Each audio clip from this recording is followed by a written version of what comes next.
Yo, what's up, everybody? Welcome to Imagination Upgraded. I'm Brandon Champ Robinson once again, and as you can see, I turned my little studio into a little vlogging area so I can talk to y'all more, do more on this channel like I said I was gonna do, because I'm a man of my word. Harley Quinn episode 6 still coming. Anyway, today I decided to bring you into my world of production a little bit. So what I'm gonna do with this channel now, I'm still gonna be doing the same things, but I'm gonna add some stuff to it as well. So what's gonna happen is I'm gonna do a little bit of showing you my production gear and my processes and things like that, and go back to giving a little bit of tutorials here and there because people seem to like those when I do them. So I'm just trying to keep the channel fresh and keep it moving. So today I am going to be talking to you about the SmallHD 1703 Lite. Now I did see another YouTuber, Cooper Films, who uses the SmallHD 1703 P3 model. Costs about, if I'm not mistaken, $4,000 or $5,000. The Lite version of it is made for in-studio work, but you can get like a hood if you wanted to use it outside or whatever. After I watched his, later on that night, every night, this is a pro tip for you guys, every night I check B&H deal zone and see what's in the deal zone. It's usually like 3 items, and it could be anything from MacBooks at a deal to hard drives at deals, and sometimes everything in between, like cameras and little things like that. But this time I saw the SmallHD 1703 Lite version, the studio version, and that was on sale for half off. It was for $1,500, and it didn't have any reviews on it, so I was a little bit leery on purchasing it, but I knew I needed one. I know I need one, so I decided to go ahead and just pull the trigger and buy it. It was $1,500. We'll see what happens, see what it looks like, and if it sucks, B&H has a great, amazing return policy, so I can send that boy back within 30 days.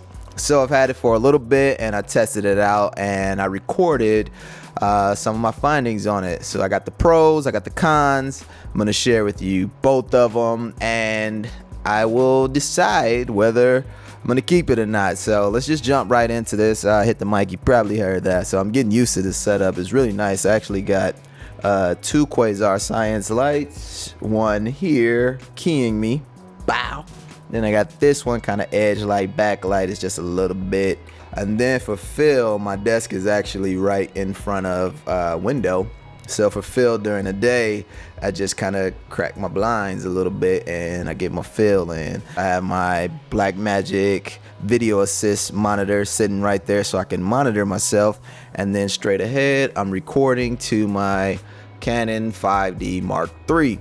And I also I was using the Rode mic, my Rode NTG, on top of it at first, and it wasn't sounding as good as I wanted it to, like it was picking up the room a bunch. So I decided to whip out my good old blue mic, which I've had for a while when I used to run my music studio. My wife bought this for me for my birthday. Was it a birthday? Or was it Christmas?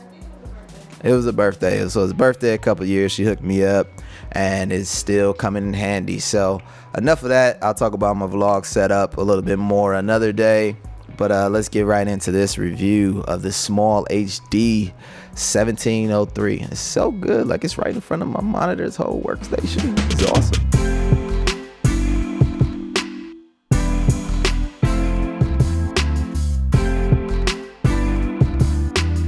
Okay, first things first, this thing is built like a tank. I don't know if you guys seen that video where they're like thrashing it with bats and all that, but yeah, it's that tough. On the back side, you have this handle, which is pretty cool for just carrying it around really quick. You don't have to worry about putting your fingerprints on the screen. Also on the sides, you can see we have these cold shoe mounts where you can mount a Terra deck or any kind of accessories you may have. Looking on the back, you have a 2-pin LEMO to power any accessories, HDMI in, HDMI out. Also have SDI in and out, and then a second SDI in and out. On the other side, we got our power, which is a 4-pin XLR, and I had a little bit of trouble getting this out. It's pretty difficult at first, so I need some practice on getting it out, but I think I just needed to get the technique right. Got to work on it a little bit. This can also be replaced with the V-mount or gold mount adapter for mobile power.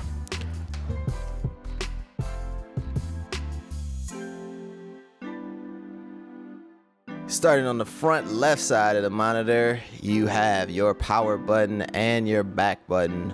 You got the joystick for easy navigation, the capture button if you want to take a quick screenshot, especially when Elijah's being a goofball. This all saves to the SD card. You can load in your LUTs, which also comes from the SD card. You got your backlight button, which is self-explanatory. Hit it a couple times and go through the different levels of backlight that you want. You have the input and scopes. This will give you your most used scopes, 3 of the most popular ones at least. Speakers on the front. And in the middle, under the SmallHD sign, we've got a headphone jack, USB port, and this is where our SD card is stored. On the other end, you have your settings button, which will quickly get you over to your settings screen. The multicam. You can go from page 1, 2, 3, 4, and ultimately your tools. The SmallHD user interface is probably the simplest yet best interface that I've ever used on any monitor and probably ever used on any camera. You have 4 pages you can set up which correspond with each of the buttons at the bottom, but each page can have a different set of tools, or you can have one tool on this page, another tool on the next page, and so on and so forth.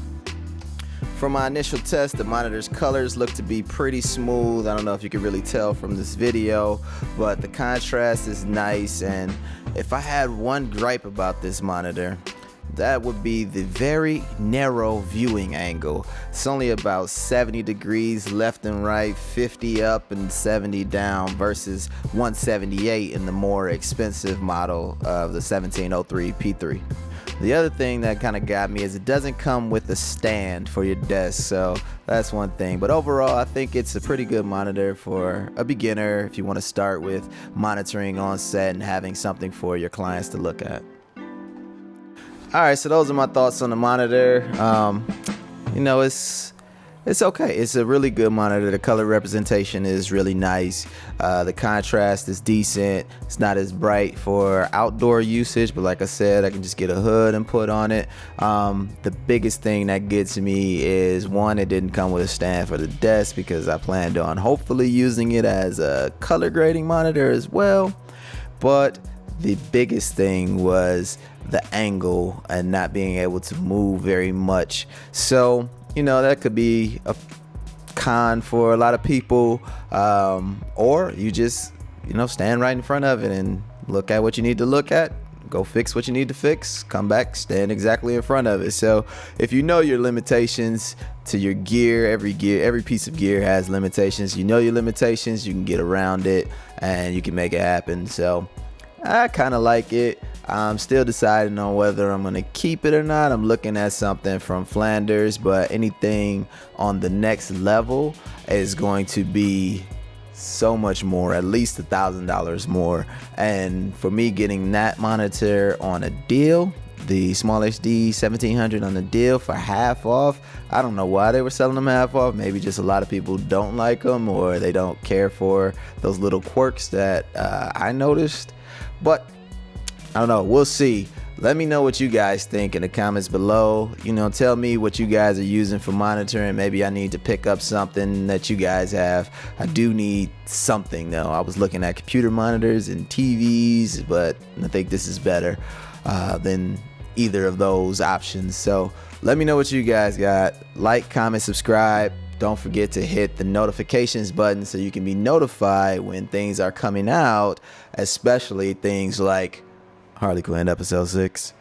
Make sure you go ahead and hit that notifications button. And as you can see, the vlog setup's got a little more contrasty because I should have did the ending when I was doing the beginning, and now it's nighttime outside, so I lost my fill. So I'm gonna get another Quasar Science tube and put it like right in front of me for these nighttime shoots. But anyway, thanks for watching, and like, comment, subscribe, turn on notifications. I'll catch you guys later. Peace.